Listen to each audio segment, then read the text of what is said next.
And a part of that is also thinking in terms of when you build a team, thinking about them as fungible resources. Like I need another Java-shaped human to go into this slot. Humans have to work together, form relationships. You don't get things done because of what you know. You get things done because of how you communicate what you know.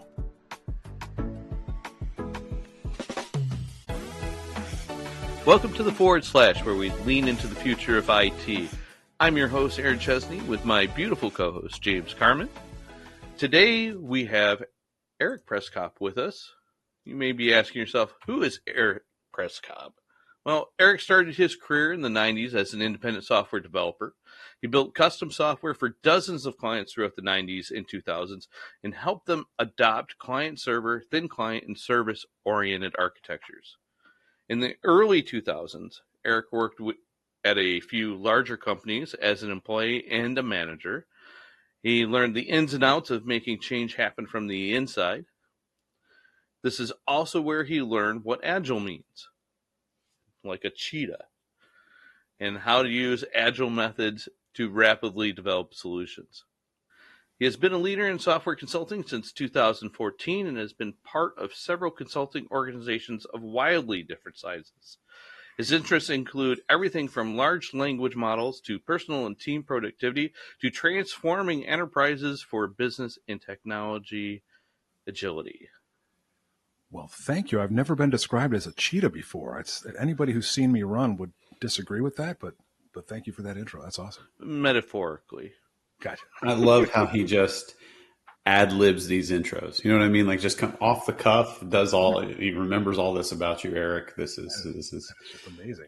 It is amazing. And another thing you might be asking yourself is, who is this Erik Przekop guy? I thought we were going to be hearing from Erik Przekop or something. Like your name confuses everyone. So if they see it in the title, they're like, what? Przekop? The Poles love their consonants. So yes, we string as many of them together as possible. We didn't misspell the title. That is actually how his name is spelled. The Z is first. So that is true. Z before E, except after X. Yeah. All right. So you mentioned Aaron mentioned in your intro about you doing stuff with and I think you and I are very aligned here, but I want to hear your kind of take on personal productivity systems. That's a pretty interesting topic. Very dear to my heart. Actually, I'm giving a talk tomorrow on GTD, so love to hear your thoughts. I will definitely attend your talk. I think I've already accepted that one. But yeah, personal productivity. So I can be quite scatterbrained. So for me, it was kind of out of necessity. I had to really dive into that, and the more I get into it, the more I would geek out on various personal productivity systems. I started with GTD, and I've moved through probably a dozen different systems. Most of them are a derivative of GTD in one way or another. So what's GTD? I thought you'd never ask. It's David Allen's productivity system called Getting Things Done. And he just puts a process around getting things done. Essentially, you capture things, and you always want to have ubiquitous capture. You want to be able to pull things in whenever they occur to you, whenever you encounter them. You need to curate that information. I don't think that's exactly what his words are, and make sense of it, put hard edges on it so that you can actually take actions on it. You need to prioritize and then actually perform the various actions. And he puts a whole process around it. There's a weekly review involved in it, etc. It's a pretty well thought through system. James, you love it, obviously, because that's something that you're. I do. I do very much. I'm still I would consider myself a noob. I haven't quite got myself down to the full on habit mode with GTD of making sure I capture things. I'm pretty good, but I feel like I got a long way to go. And I don't know if that ever wears off, or if there's multiple levels of, I think when it comes to it. So what's putting hard edges on a task? Basically making things actionable. So you might get some kind of very vague task like I need to put together a presentation for the next all hands meeting, let's say. And that's not, it's actionable, but what are you going to put into it? What's the content? How are you going to gather the content? Thinking through those things and putting subtasks into it, thinking through, what are the things I have to do? What are the dependencies? And laying all those things out for yourself. So essentially the planning work, and clarifying what it is you actually need to get done and how you want to go about it. Some people need more planning than others. I tend to plan quite a bit and then probably change my plans at the last minute, but I still find it valuable to do the planning exercise. Yeah, I think the big thing for me that helps me is, and I'm very much like this, when I think of like something big, like you're saying, I got to put a presentation together for an all hands. It can feel overwhelming, right? That this is kind of a big thing, especially presentations take me forever. But like just coming up with what is the very next thing I can do to kind of get this ball moving, down the field. That to me has been the breakthrough for me to help me, get my productivity rolling and do better when it comes to that. Yeah, the alternative is just to wait until you've got a looming deadline and then start tackling all the details at once. Some people work well. I can't remember who it was, but there was some book or another that I read. The author booked himself a round trip flight to Tokyo in order to write the book that I was reading. He had all his notes on his computer. He booked the round trip because the only way he could do it was last minute, and he had to be completely focused on it. And for whatever reason, he worked best when on a plane. And for him, it was also right before his publisher deadline. So I don't agree with that strategy. Yeah, I think that's a little much. That wasn't the book called The Subtle Art of Not Giving a F, is it? It might have been. It might have been. I have read that, and I read another one by him more recently. I couldn't tell you what the title is because I just read too many books to keep track of them all. Yeah. That just reminded me of him, like Mark, I think it's Mark Manson is the guy's name. That sounds very him to schedule a flight and write the book on the flight. Yeah. I guess instead of work in progress, he just says things are just up in the air. Yeah, there you go. I didn't know we were at our dad jokes section already. That was a freebie. You just threw that one in for free. Okay. Did somebody say dad jokes? Because this morning I accidentally handed my wife a glue stick instead of chapstick. She still isn't speaking to me. Nice. I was reading a news article today that YouTube, Twitter, and Facebook are all going to merge into this new like super social media platform called YouTwitface.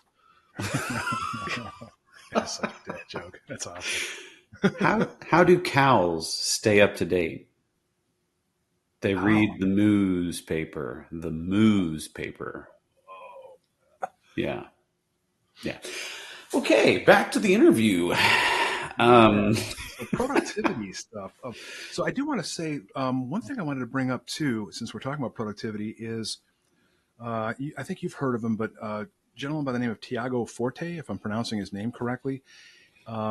He's got a very strange smile. He looks slightly psychotic when he smiles, but he's a really sharp guy. And he's got a couple of podcasts out there as well. And he came up with this whole building a second brain idea. And I believe he's got a book by that title as well. And your second brain is essentially some kind of notes system, which I've had those, many of them over the years. And so I've now switched to Joplin, which is an open source one. That's working really well for me. It syncs across all my devices, etc.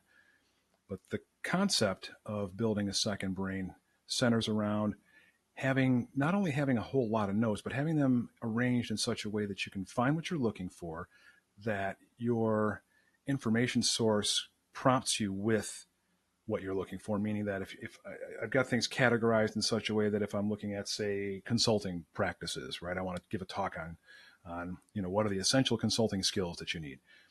I can look in there and I can see things about emotional intelligence. I can see things about communication skills and building relationships. And I've got those nicely separated under a header, or at least it's searchable. And that's the end result of spending a lot of time on doing curation on this knowledge store, this second brain, so that you don't have to keep too much in your head. Because I can't remember a damn thing, so I have to have some kind of information source. So how do you balance the time spent creating the second brain with actually doing the things that you're planning to do. Because I know, like, if you geek out on doing all the planning and organizing all your thoughts, then you turn around and the next thing you know, it's Friday and deadline's here, right? Right. So where is that trade off at? Yeah, it takes a long time to build it up, right? Because I might only capture one or two things in a day that are going into that. It's not something that I'm constantly adding to.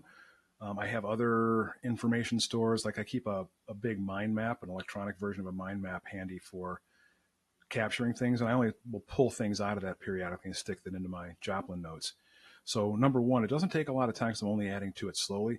Whenever I go and get something out of it, if there's an opportunity to curate a little bit, like put a better, like, oh, the thing that I just found doesn't have a good description at the top of this note about what's in here, I'll add one, especially since I just read it. I kind of got that in top of mind. And that also helps me because if I had a hard time finding something, I will put a few keywords in at the top to make it easier to search from whatever mindset I'm in at the time as I'm looking for it. So those are the kinds of things. It's an iterative process, I guess, is the short answer. So it kind of sounds like what you would do with like bookmarks for your web browser, sorting them into folders and things like that, but just more advanced, like advanced bookmarking in organization. Like if you had like your topics for, like, I don't know, games and travel and food and things like that you would bookmark in your separate folders so that you go back and find them later on, or music or whatever. Yeah, it's funny you say that because I do have a rather extensive nested set of bookmarks in my browser. So yeah, I do that as well. But you could take those links and put them into your second brain thing, like if it's like as like a reference point as well, right? Yep, I often do, especially for, like, sometimes I'll take an entire folder. If I just happen to pull something together, I'll stick it in my bookmarks bar in Firefox here, and if I'm pulling together a few things in there, I'll might take that entire folder worth of bookmarks and copy pasta that into a note with some description about what sorts of things are in here, because I found that useful, especially if I'm working with a team on something and I want to be able to share a set of resources, a set of links. So having it in a note, I can spit out, quick and dirty a PDF or just copy it, because Joplin uses Markdown for its format. So, embedded links are pretty easy to copy around from that. And I end up with a really nice set of curated links that I can share with people. And it sounds like I've got a great memory and I really know what I'm talking about. Sometimes the second part is true, but the first part is definitely not. I rely on notes for that. Yeah, that's probably the area that I struggle the most with when it comes to GTD is the reference side of things. I don't hardly ever keep things, and I mean I'll put like notes on the tasks that have like links to things that I need to reference here and there, but when it comes to like keeping links to things off to the side that I'm going to come back to as a reference later, I guess my brain is like, I can find those things pretty easily. Or heck, with Chat GPT nowadays, I can just say, what was that book that I read that talked about neurochemistry, blah, blah, blah, those sort of things. I don't know. Yeah, that is a But good that's point. where I struggle.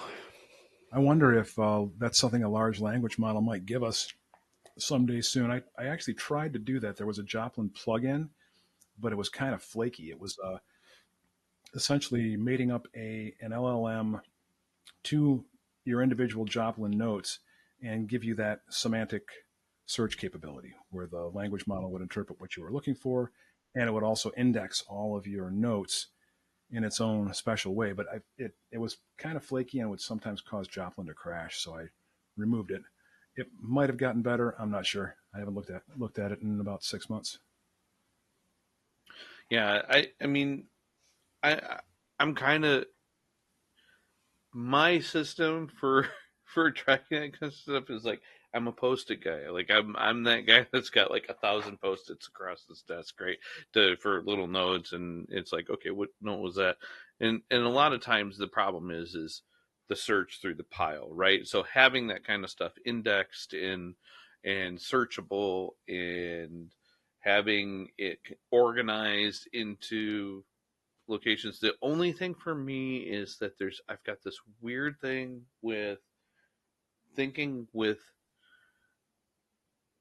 paper and pencil or pen and paper.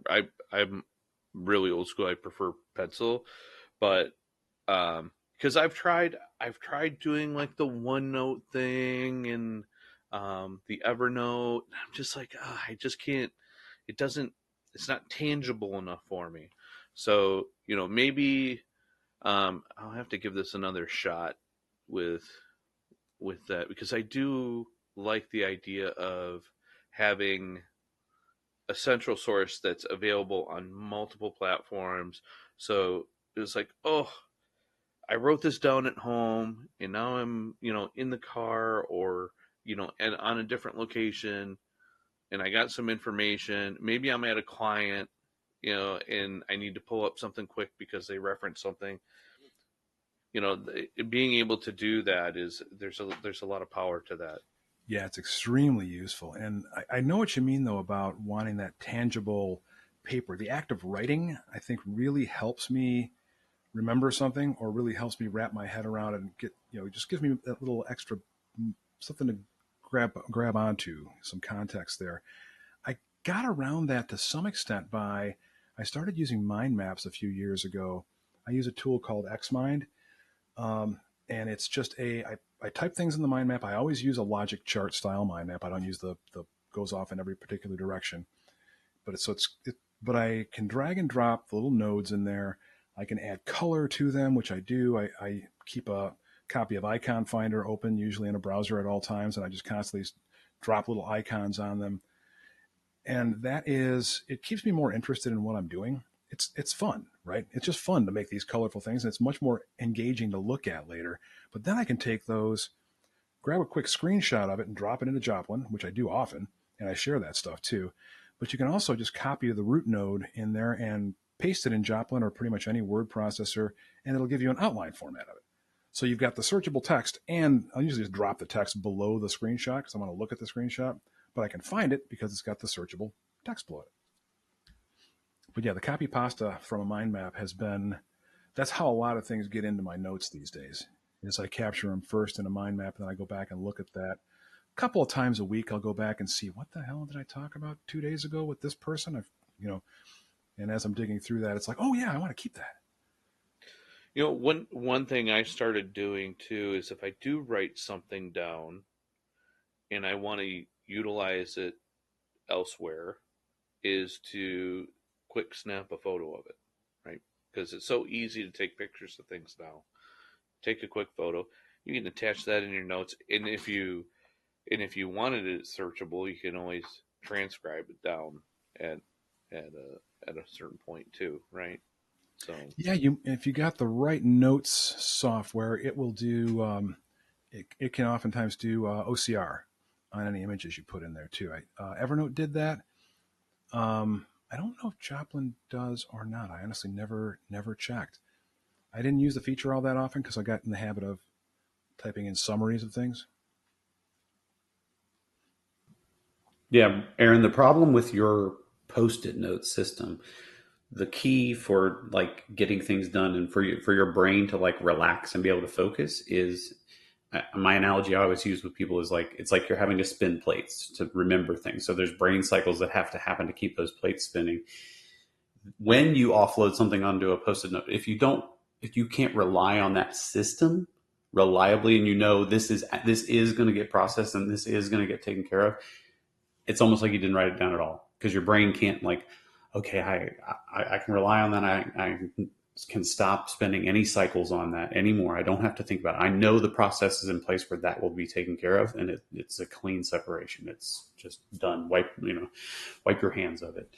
So Yeah, that's why GTD cognitive load is a great way of looking at it because I've only got like maybe at most 4 bits to work with up here. So, with that in mind, I have to have some place I can put all of it that I know I can search because I can't remember all the things that come my way. I wish like this is one of those like I've tried. I've got kids. I've got 3 daughters, and as I'm learning these things, I started off in software engineering, right? So I learned everything I could about coding and all of those things, but not until later in life, like my mid 40s, did I start like thinking about like leadership and how to work well with others, right? You guys worked with me before I started doing that, so you guys know. You're like, yeah, no kidding, right? Um, Especially Aaron. But I wish I had something like GTD when I first started. Like, I wish I could like get my daughter. But of course, everything Dad says, he's an idiot. He doesn't know what he's talking about. But I'm like, you need to read this. You need to like to bake this into your life, right? If I had it back when I was a consultant early on, I think that like that's a crucial. I think of it like a consulting skill, right? Like that absolutely should and could be part of my daily work to make me more effective as a you know developer, consultant, whatever you want to say. Well, when I first started out, we were actually required to learn the Franklin planning system, which, I'm dating myself a little bit there, but that was each one of us was required to carry and maintain a Franklin planner as part of that, and it was provided by the company. The refills were provided by the company, and you were expected to use it. And that kind of forced us early on to kind of think in this kind of prioritized task kind of format of what is it you need to do, what are your goals, how do you break those goals down? Because one of my favorite phrases for planning is don't try the only way to eat an elephant is one bite at a time, right? So break it down into those bite-sized chunks that you can accomplish, and eventually you'll get to where you're going. So that, I think that was a very helpful start to my career to have that tool kind of thrust upon me. You will submit to the Franklin Planner and You will beat us over the organize head with it. information. What's that? I said, you will organize information. Yes. Now, did you have to have like a kite with a key hanging from it or anything like that? Was that part of the Franklin system, or something that different? that was the digital version. Oh, I see. That was the electric version. Yeah, not the electronic, the electric version. Yes. I really got a charge out of that one. That was good. Oh, very nice. Well done. Well done. Keeping up with the dad jokes. That's wonderful. Yeah, I found. Oh, go ahead. Oh, no. Did you have more you wanted to add on that? Just that, because you were saying, James was saying it's a consulting skill, and it just triggered the thought for me. I think it's a professional survival skill for all of us now. We've just got so much information coming at us, and our productivity is, for any kind of knowledge work, is just through the roof. So if you don't have some kind of system in place, you either need to have just a truly phenomenal memory and recall, and just keep things organized in your brain. And there are a few people I've known who are like that, but the vast majority of us aren't. So you got to have some kind of system if you just want to be able to keep up. And is this like something that could be trained? Or is it more of you got to dive in and kind of mold it for yourself? Yeah, I think both. I think I've never been successful with an out-of-the-box productivity system, and I've tried quite a few of them. But it has given me enough. I think once I realized that I should just customize GTD and keep the parts that work for me and throw away the ones that didn't, it got a lot more useful. And that was quite a while ago, though, because I think I read that book when it was still on the bestseller list, which was that 2000? Late 90s? Maybe? Yeah, 20-something years ago, yeah. Yep. Yeah, and it's so funny you mentioned that.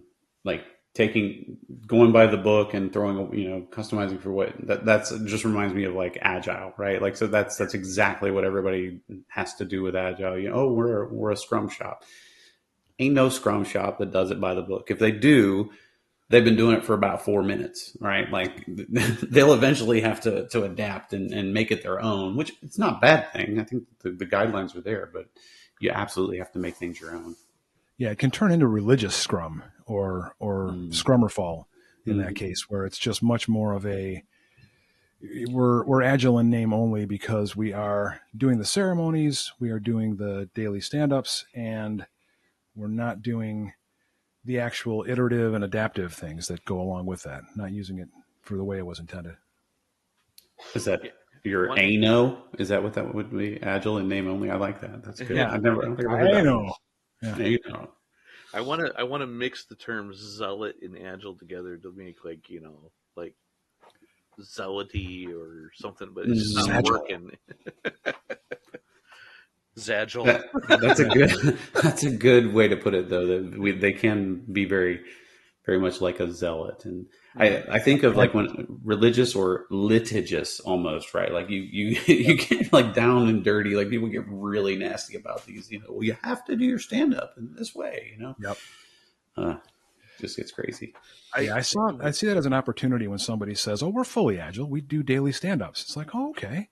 It's that's the consulting skill coming out right there. Is ask the One question. of the most interesting retro items I think I've ever had is, do we actually need our stand-ups? And I was like, oh, that's an interesting question. And so we talked about it a little bit. Yeah, I mean, we came out on the other side. And it's like, yeah, but we need to reduce what we're saying because for us to get value out of it, it's got to be snappy, right? It really needs to be. This is where I'm at. This is what I'm doing. I don't have any blockers. Next person can go, right? I marching along. Everything's good. Move on, and because a lot of people will pontificate and they'll start getting Yep. into design discussions during stand up, and everybody else is going, and their eyes roll back into the back of their head, or they start multitasking, and then they're not participating in that, Yeah, you lose the especially in this, audience. remote jungle that we work in now. Now that's kind of funny. Remote and jungle go well The together. remote jungle. They do. I didn't plan it that way. It worked out. I started digging in the sand, found a gold nugget. But with us all being remote and stuff, it's very easy for us to get off meeting and start multitasking when somebody starts talking about something that you're either A, not involved with, or B, you don't care about, or C, you've already answered it and now they're just pontificating on your answer. And that can be a symptom of oftentimes other team dysfunctions too, right? If somebody feels the need to give you every last detail of what they've been working on for the last couple of days, they might not feel safe. You know what I mean? They might feel that their job is somehow threatened unless they can justify that they've been spending their time wisely. And maybe you need to increase safety a bit for the team. Model some behavior for them. So that's an interesting thought. Increasing safety for team members. Can you expand on that a little bit? How would you do something like that? Yeah, for sure. Well, that's a big part of that is if people don't feel safe, they're going to be defensive, right? If they don't, and by safe, I simply mean that they feel like their job is not secure or that they're threatened either with potentially losing their role on the team or not being seen as being as good as some of the other people on the team. And you get that kind of behavior oftentimes in more traditional organizations where, especially if you've got a leader in there who tends towards the authoritarian way of doing things. So to increase safety, you might have to, have a talk with that leader. They might not realize they're doing it. They might not understand that these behaviors, when you demand that somebody already has this information, it's like, well, why didn't you know that ahead of time? Getting them to change behaviors like that can make a big difference for the team, or just getting them to not come to your meeting or having a one-off meeting, and then catching that leader up later in a manner that they're more accustomed to. But yeah, if people don't feel safe, they're going to be very defensive about what they say. They're going to tell you everything is great. They're never going to bring problems to the team. And that means the problems don't get solved in stand up, and stand up is useless. I've also seen the opposite end of the spectrum on management style be an issue as well. You give, if there's not enough involvement from management, then there's that fear and No uncertainty of like, accountability. I don't know what they're thinking because they never say anything about anything, right? They're so hands off that I don't know where I stand. So I'm gonna give more information than I need to because I'm not getting any kind of feedback at all. Yeah, that's a big danger when you've got a team that's all contractor or all consultants, because nobody has those relationships yet to get, to go and challenge the management folks or the leaders and say, hey, we don't know what to do. You guys need to give us some more direction here. And that's also why staff augmentation style work isn't always as effective as people hope it's going to be. Like, I'm going to go get a group of really talented programmers from this staff aug company that I've heard of, and they're all really great at they're top notch .NET developers. We got some good front end people, but they can't produce anything because there's nobody on that team who's advocating for giving them enough information to work on. What are the requirements of this thing? Why are these requirements? What's the business value of doing this? Build the right thing, not just build the thing right. Yeah, it's a double-edged sword. When you have developers who are really fast at building things, they can build the wrong thing very fast, right? And spend a lot of your money. So, yeah, it's really important to make sure you're building the right thing, of course. And there in the forming, storming, and norming is a very real thing, and you can feel it when you add too much change into a team. You can really feel that drag on your velocity as a team unit when you make those kind of additions or changes. And it can be from any level. You add too many new developers, it'll slow down because now we got to bring them up to speed and they got to gel with the team. You change management. Okay, now we got to break in a new manager and we don't know his style and that kind of thing. Even like whatever role is writing your stories for your storyboard, and it could be like, okay, now we got to get used to their style of story, so we got to figure out what these requirements are and how what they're thinking when they write requirements. So Yep. yeah. Yep. And having that, yeah, I know what you mean, because, and a part of that is also thinking in terms of when you build a team, thinking about them as fungible resources. Like, I need another Java shaped human to go into this slot. Humans have to work together, form relationships. You don't get things done because of what you know. You get things done because of how you communicate what you know, if that makes sense. Oh yeah, absolutely. I've absolutely worked with some brilliant people that were a pain in the butt to work with, because of their style, or sometimes it was their hubrisness. Sometimes it was they may be closed minded to opposing opinions and things like that. The typical things that are fostered in a two-way communication, and it can be a problem. It could just be abruptness, in some cases, but Yeah, that's not having those communication skills The readily on tap. brilliant jerk syndrome, I think it's referred to as in some circles, right? That's what they call we it. just call it James. Yeah. Thanks. Hey, I have been called a brilliant jerk. I appreciated the brilliant part, right? Right. Yeah, that's awesome. It's that backhanded compliment. Yeah. I thought maybe the English wasn't their primary language or something. They didn't know what jerk meant. That's what I just assumed, right? You just picked the wrong noun there. You've definitely worked on the jerk part then. I can tell you that. Well, so you're saying I lost the brilliant part? It's been 5 years since I've done day-to-day coding, so I don't know if I have those skills anymore. But Oh, I'm sure you'd be fine. It's not quite like riding a bike, but it's not too far off. yeah, I found It's- if I can pair it with somebody, I can usually pick up whatever it is again. If I'm on my own, it's going to take a lot longer. It's like riding a bike with a rusty chain. It takes a little while to ease it back Yeah. into the Yeah. There's gears. some WD on it. yeah. Well, you bring up a good point about the team aspect. I think that we're learning more and more. Yeah, okay, 10x engineers can get a lot done, but I think we're learning more and more that a good team, that works together, regardless of how you don't need 10x folks on those teams. All right, you just need a good, solid team of people working together that trust one another and been together a while. You talk about the forming, storming, norming, performing stuff. That's really important. I think it's one of the areas where Agile falls short. Is people, they're like, okay, we're going to do this Agile thing. What does that mean? Well, that just means we have to come together every morning, tell everybody what we're doing, and then we go off into our corners again. And then every couple of weeks, we get together and complain about everything that's wrong and the retro and all that stuff.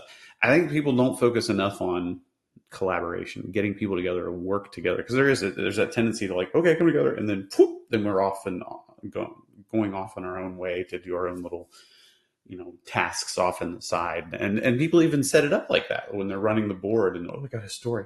Everybody gets their own little task, and that means everybody just scatters and goes and does their task, and then nobody works together. And I think that's where Agile fails for me most of the time, is that symptom is probably the biggest thing for me.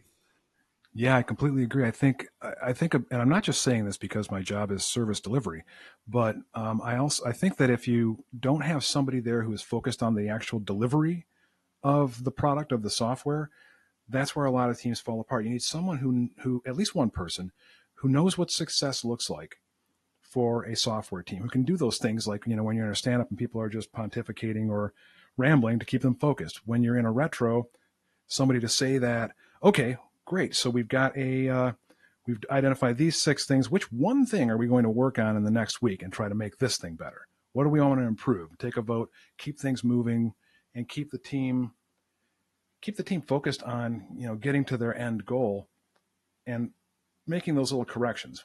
Knowing enough about how the process works to be able to see what's a dysfunctional thing that the team is doing and what might you do to make that better. Yeah, and that can be literally anybody on the team.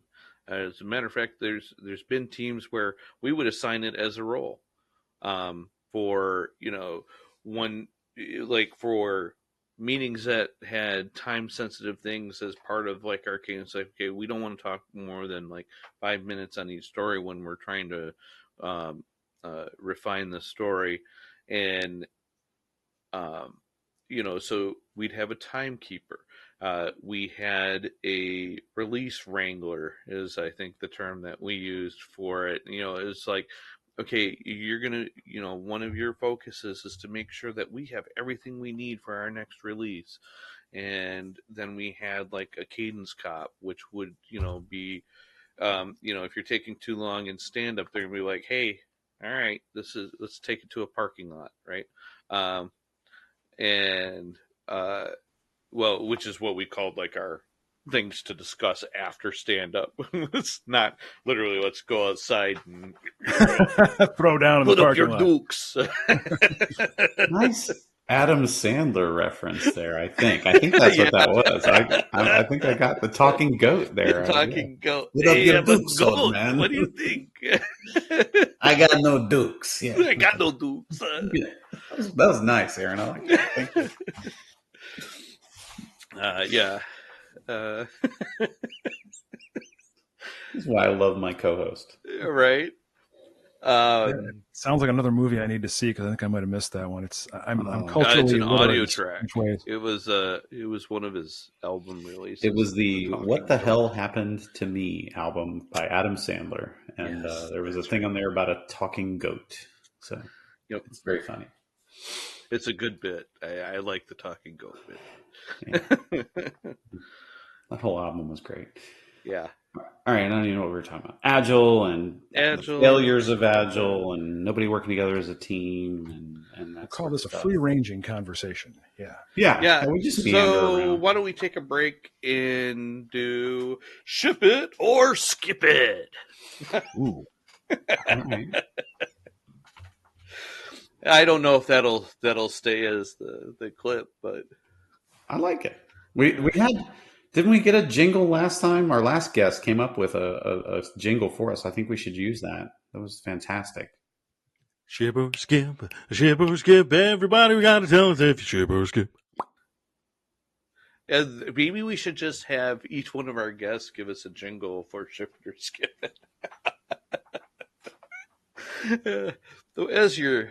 Yeah. Ship it or That's your skip it homework with Aaron assignment. Chesney. Well done. Well done. What do you got for the ships and skips? All right, so the first one on the ship it or skip it list is the Franklin planning system. It does still exist out there. It's of course been digitized. It's no longer like paper folders and notebook refills, but you're not going to find a Franklin Covey store anymore. Yeah, I say skip it. It's too structured, not flexible enough. I have seen kind of the digital version of it, but because now we have good full text search, you don't really need to put quite that much structure into it. And Franklin's a bit too limiting, I think. Yeah, I would concur with that. The thing that I think that, and we've talked about this a bit, Eric, right? Like the sweet spot for me for GTD is kind of that, like that middle ground, the notion of projects. And Franklin, it focuses on those, checkboxy tasks and stuff like that, right? But you can, yes, I can check off a task, but there needs to be that placeholder of that overall outcome you're trying to achieve. I finished the very next thing that needs to be done, but I'm not actually to the outcome yet. So there needs to be a placeholder for me to anchor to that and say, okay, now I have to come up with what is the next action to do. That's why I like GTD, because it kind of covers that middle ground and doesn't let me lose sight of those bigger kind of chunks of things that need to be done. Yeah, one of the keys for me, just a little interjection about GTD, is the weekly review. I rarely do them, or I rarely do them on a weekly cadence. It's usually like every couple or 3 weeks I'll get to it. But I do it daily because things just get so messy. But I'll do like a top to bottom, make some coherent sense out of it every couple, 3 weeks. Yeah, I think I'm going to be on the same page as James. Well, both of you actually. I'm going to skip it as well. I do think it's too rigid, and it is very easy, even though they do have major goals, minor goals, and like a breakdown system. It's very easy to lose track of those when you're doing it. I'm also not a huge fan of their priority system. With the way they prioritize tasks, it's like, well, I don't. If I have, you know, 3A tasks that I have to do across different channels, and it just doesn't, it's Yeah. just, to me, putting everything in one list is a little difficult, especially since, we've got, you know, uh, what is it, work-life balance type things. I've got my honey-do list and my work-do list, and and I've got to manage both of those things. And I want a system that I can do both of those things in, so I can balance those depending on the time of day, right? Yep. I mean, if it'll be of assistance to you, Aaron, I mean, at work, I mean, if you'd like, we can call you Honey so that you just have one list.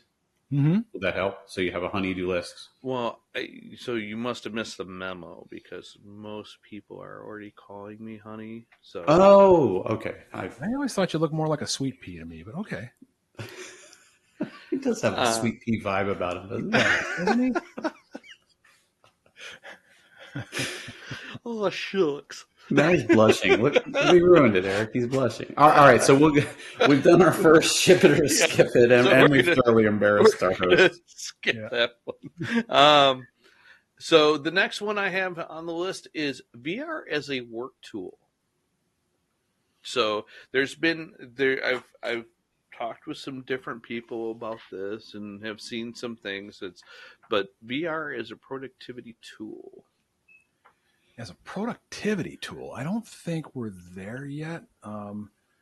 With it, I think as a work tool for like doing overlays when you need to remotely have somebody do repairs and things like that on machinery, that's the kind of VR I think is useful as a working tool. And I've seen that work in very specific circumstances. But VR for productivity, the problem I think most of us have is just with focus more than it is with getting enough information in your face at once. So I'm not. I would say skip it at this point. I'd go more towards skip it than ship it.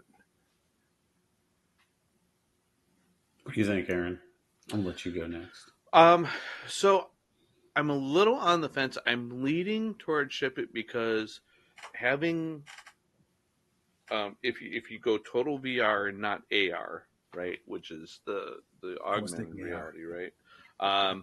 If you go total VR, you have that kind of sensory deprivation effect of being focused on what's in front of you.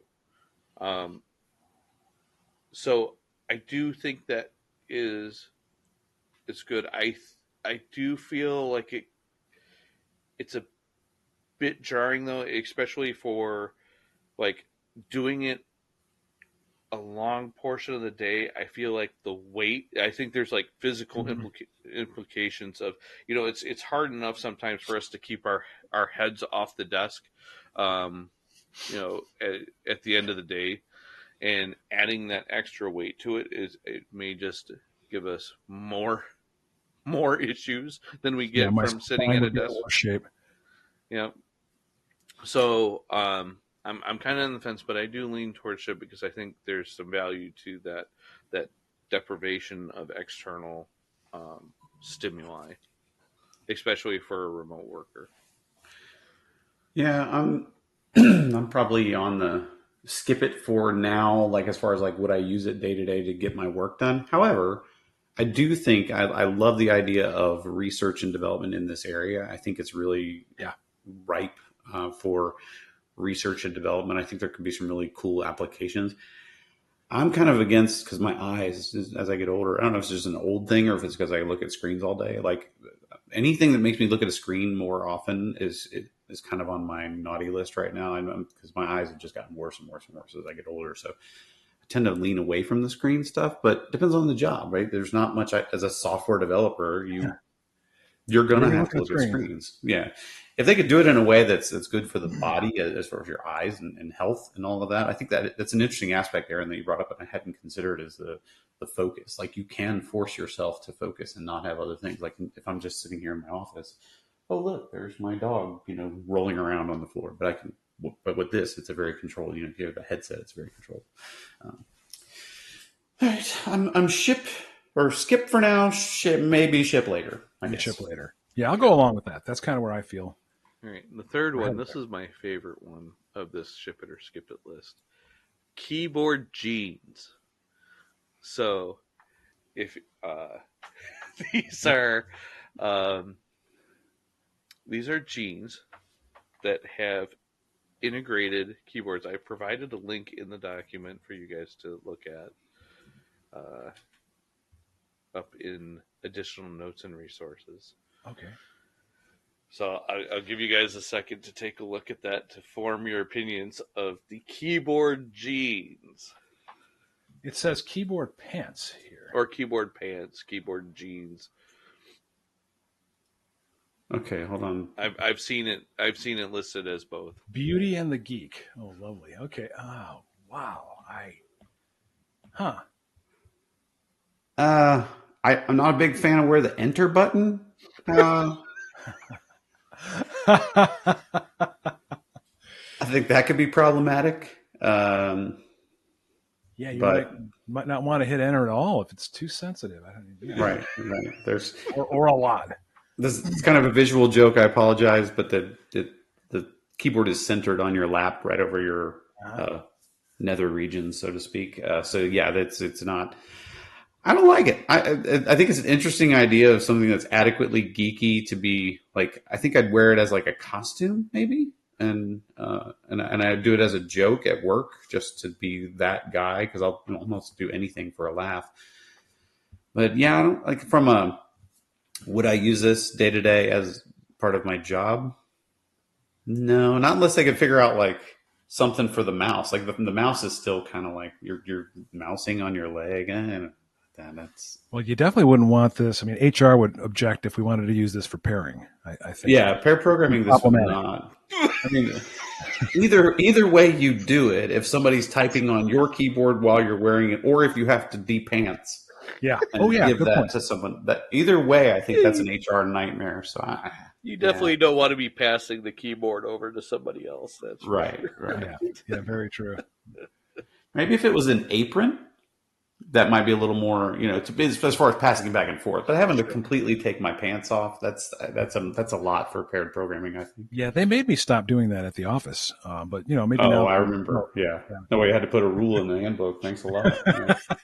Yeah. Yeah, we went from no dress code to you must wear clothes as a dress code. It's like, I just all needed to right. help clarify the employee handbook. That's all. Well, there wouldn't be a sign if there wasn't a problem, right? You know what I Right. mean? Exactly. We call it the Przekop protocol here.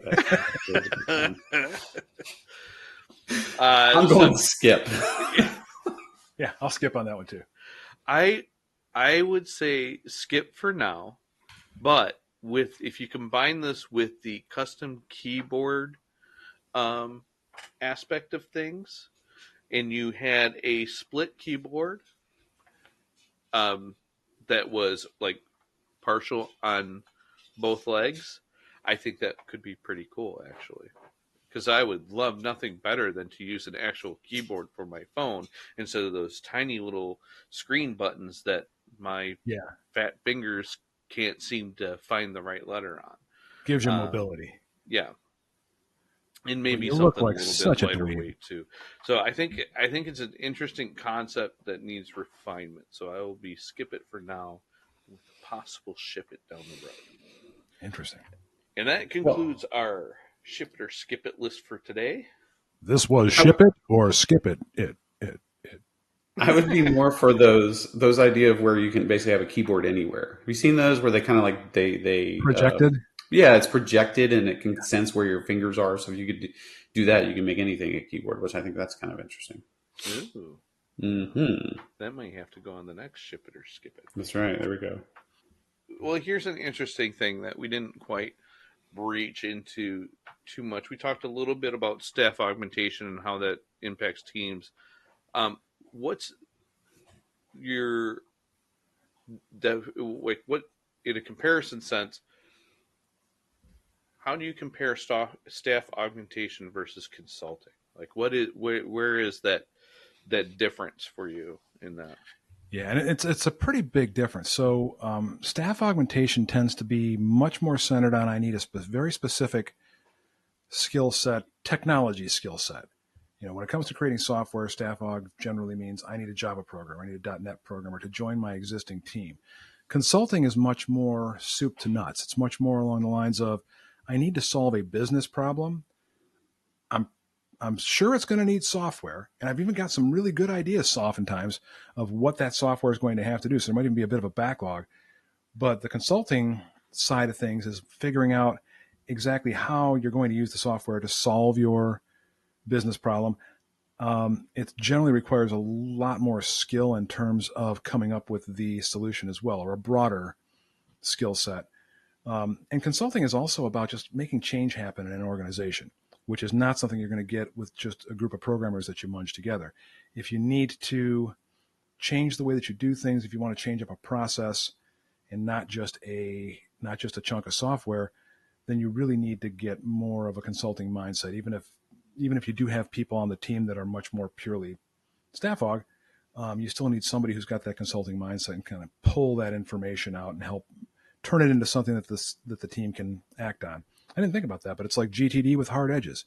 You're taking a nascent concept and you're turning it into something much more actionable that people with the right skills can then turn into a working product. Yeah, I think that aspect of, improving and continuous improvement, and that we always kind of drive the scouts rule into people's head. We always want to leave a client better than we found them, right? And that's kind of a two-way street. You have to be receptive to that as a client, right? For Calibrity, but and then we also have to teach our people to want to give a darn, about their client and their situation and look for opportunities for those improvements. Yeah, a lot of it is, and I think the behaviors you tend to get are people that are on a purely contractor team. If things aren't going the way that they expect, if it's not the style of work that they really like to work in, you'll often get them throwing up their hands and I'm just going to take my ball and go home, or I'm going to move on to the next contract over here and not really think too much about this client. Oh, they're fools. But that's kind of the heart of consulting, is you add on to your technical skill set the fact that your client, the people that you're working with, are doing things like this for a reason. Sometimes the reason is maybe, in the past, and maybe you can make the change. Sometimes that reason is right in their face, and it's something that you have to deal with. And if you don't find a way to mitigate the problems that this cumbersome process they're using solves, then you're not really helping them. You're not leaving them better than you found them. You're going to leave them worse off, because then you've just got more disgruntled people the client now has for employees in addition to the contractors. So there's some finesse that's in there, and a lot of it boils down to, it's emotional intelligence. It's how you communicate things, and it's just being able to realize, when something jumped up and bit you, like, here's an opportunity to make the change, or this is not a good opportunity to make this change. Let's not die on this hill. In one of the common drivers for processes like that are usually fear and uncertainty. Yep. So if you can clear up those two areas for clients, then usually you can impact the change. So, like in insane release procedures is fear, because something bad slipped through too many times, and they want to make sure it's good before it goes out, and they've checked out all their boxes, crossed all their T's, dotted all their I's. So you have to basically rebuild that trust that, you can do a release without breaking things, and this is Yep. why. And you show those kinds of things, and maybe you can make that change. The over planning up front can be the uncertainty aspect of, well, we're not really sure, so we're going to make sure that we have everything planned before we move forward, so that we, can do that, and that can lead into like giant planning sessions where you throw out half the work in the second week because analysis paralysis. Yeah. Yep. Yeah, there can also be that kind of like almost like series of unfortunate events that happen, right? So we had a problem long ago, and nobody kind of took the time at that point to, how can we solve this problem? Really, they figure a workaround, and then a workaround causes a workaround, which causes a workaround, and then like you get the business process is built on all of these workarounds. Where if they had addressed the initial issue early on, and it's really, I've said it a lot of times. It's surprising what users can talk themselves into being okay. Right? They'll do these convoluted, like, okay, the software doesn't allow you to do multi-select yet, so they'll spend an hour. Well, I need to select 1,000 records or whatever. They'll go and hand click all of them, and they'll think, oh, this is just what I have to do, and they'll operationalize that for years. And then you sit with a developer and you're watching what they're doing, and they're, what if we put a checkbox up at the top of all those, and when you click it, it clicks all of them for you automatically? Well, that would be great. Can you do that? Yeah, I call that a group's pain tolerance. How much pain are they willing to do to complete tasks, or have they grown accustomed to over time? That they don't realize they're causing pain to themselves when it could be much simpler or pain free to do the same things. And a lot of that is that frog soup analogy. The temperature of the water slowly climbs, and you don't realize you're getting cooked until it's too late.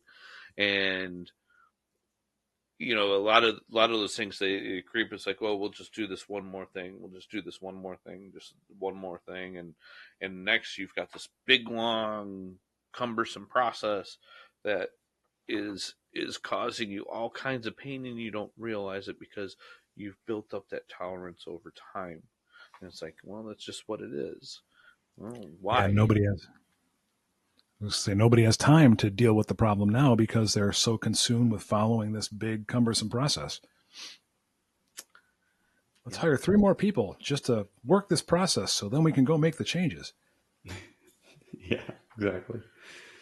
One of my favorite answers for why do you do things this way is, I call it like the Bill phenomenon, like Bill, a person's name, Bill, right? Like there's like, okay, so why do we do this?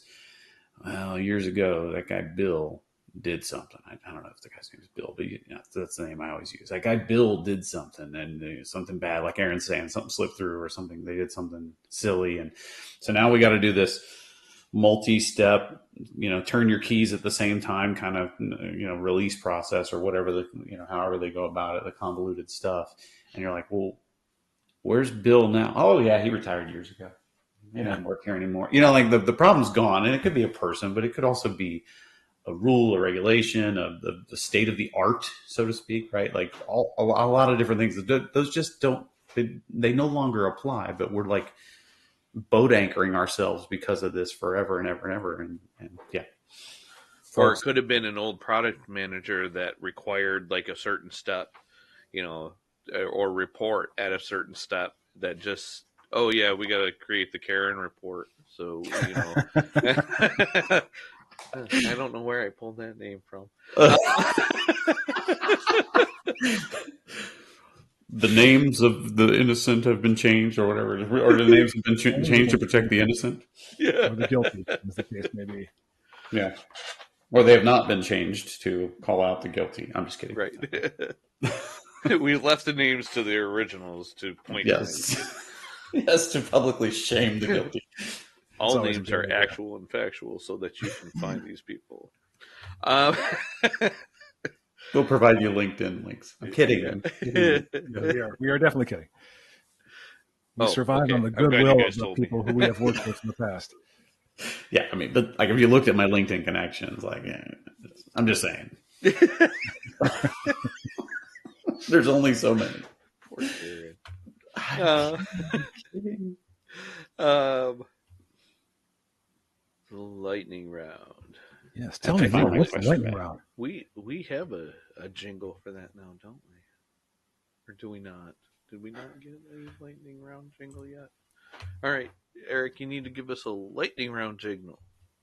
Welcome to the lightning round. There you go. Perfect. Like quick, to the point, no faking. Like lightning. Yep. So the way the lightning round works is we're going to ask you a series of questions. These are meant to be short answer questions that have nothing to do about anything. So we'll go back and forth. We'll each ask you 5 questions apiece for a total of 10 questions. There are no points, and if there were, they wouldn't matter and would not be redeemable at any Walmart. So, just for the record, this segment is not sponsored by Walmart or anybody else. I thought it was sponsored by Campbell's Frog Soup. Good. Getting hot in here. Getting hot. Sorry. All right. So who's going to kick us off this? Why don't you start today? Are your grandparents mildly rude, or were they? I guess it could be. Were my grandparents? Yes, I have no surviving grandparents at this point in my life. Were they slightly rude? Well, mildly rude. Yeah, at least one of them was. Okay. Yeah, I think it's a generational thing too. Yeah. Would you rather be able to speak every language in the world or be able to talk to animals? Ooh. It's supposed to be lightning round, so I guess I should answer this quickly. I think I'd go with every language in the world. Do I have to give a reason? No. Okay. I mean, I like animals, but I don't want to talk to all of them. I don't think possums have much to say, to be honest. Yeah, so don't hit me. Yeah. It looks like they're doing that. What is the most number of hours you've watched TV in a single day? Oh, I don't know. I'm sure it was when I was younger. Probably as many as 6. I don't watch much TV. I never really have. Yeah, that's like Friday for me. Is I haven't watched TV in I can't remember the last time I watched TV. I had a particularly bad hangover in college one time. Well, I had one lots of times, but this one time, yeah. I watched. They had. You remember the the mini series, The Deliberate Stranger? It was the Ted Bundy story. Oh, okay. I watched the entire mini series in one sitting because I was so hungover and didn't want to do anything else. That was I don't know how many hours that is, however many episodes there were in the series, but that's what comes to mind. Or perhaps when I had COVID the first time, I watched a lot That's of yeah. that's what I was thinking. Is like the first time I had COVID, I think I watched the TV just kind of stayed on. I don't remember anything I watched, but I remember the TV being on. Yeah, I'll The fall only thing asleep. I could actually focus on was Yellowstone. That was the only thing that could keep my attention because I had like that brain fog stuff going on, and that was so I watched a lot of Yellowstone during my first time I had COVID. This is supposed to be a lightning round, and we're completely butchering the lightningness of this Right, I round. know. Molasses round. All right, here's an easy one. Dawn or dusk? Oh, dusk. For photography, especially. I just like the light better. Nice. Did you go to sleepaway summer camp as a kid? I think that's the one where the guy, one of the horror movies, right? Was called Sleepaway Camp. So No, I mean, just did you go on. to a camp where you had to go away from your parents for like a week and like a summer camp kind of thing? No. No, never did that. I think you're thinking of the original Friday the 13th with Kevin Bacon. Yeah, I think so. That's back when I watched movies. That was too. Camp Crystal Lake. All right. All right, your turn, AA Ron. What's the best age? I would say 5. 5. Yeah, good sense of wonder. I guess I'm thinking about it in terms of my kids. Like, what's the Okay. best age to be around when they're kids? They're they can go to the bathroom by themselves. They don't need there's no more. You're well past the diaper stage. They're a bit more articulate. Can tell you what's bothering them most of the time, and they still go to bed early. So that was a great age. I love the justification, and that rattled off your brain that easily. It's like you knew that question was coming, but you didn't. I love I've it. raised 3 only children, so yeah, I appreciate those sorts of things. Twins at 5? No, thank you. Yeah. I was not a fan of 5. 7, I think, was better. That's you, James. Oh yeah. Let's see. Would you rather cuddle with a baby panda or a baby penguin? I would say probably a penguin. I know they smell worse, but pandas have claws. Well, they're babies. That's right. You said baby, not adult. So Baby. yeah, I don't know. They're both pretty cute. I guess I'd pick the. I'll stick with my original guess and I'll say penguin because they're cute and fuzzy. Okay. What's for dinner tonight? I don't know. I haven't actually picked anything out yet, but it'll probably be. I was thinking I might. Oh yeah, I do. I was going to get some salmon tonight, so I was thinking like salmon, and I've got some asparagus, and maybe a rice dish of some sort. Man, this just reminded me. We've got at Calibrity, one of our things we do every year around Halloween time. We argue about whether candy corn is good or not. That's like a big part of our culture. So, stale Sour Patch Kids or fresh circus peanuts? I would say fresh circus peanuts, unless that's a euphemism for some kind of animal dung. You know, I'm talking about the candy. You know, I'm talking, not like real peanut. You know, the candy, the orange it's like got the consistency of like a yoga mat. Oh Yeah. man, ooh, yeah, tough one. I'm just culturally illiterate, it seems. So yeah, Yeah. I mean, you're not missing anything. They're nasty, right? Like it's yeah. I don't even, was that my fourth question? I think we got one That more. was your 5th, Oh, okay. and this will be my 5th. Which I'm going to go with. What is your ideal outside temperature? ooh, 62. I like it to be nice and crisp. I can't argue with that. Yeah, I definitely somewhere in the 60s is where I was going to go. Yes, and below is fine too. Like 55 to mid 50s to mid 60s is kind of like my ideal temperature range. Nice. Okay. Where you don't need the heat on and you don't need the AC on. Oh man. Yep. Save some money. Open the windows, let in some fresh air. Love it. Unless your wife has allergies, and then you're the one of those like, okay, air conditioning's on. Next day, heat's on. Like, we can't open the windows because of our allergies. So We both have allergies, but we just sneeze. just deal Because- with it. Yep. Yeah, we just rather have the windows open. Just sneeze on each other. I like it. For Sneeze me, them up. it's a daily antihistamine. That's that's my coping mechanism. So I want to thank our guest Erik Przekop for his willingness to bear witness to us today and give us all kinds of information on, personal planning and organization and agile and just shoot the breeze with us. Thank you both very much. This was just a blast. I really appreciate it. As always, I'd like to thank James Carmen, my beautiful co-host, our production staff and editors. I'm Aaron Chesney, and this has been the /, where we lean into the future of IT. Thank you. Subscribe, listen, and stay happy.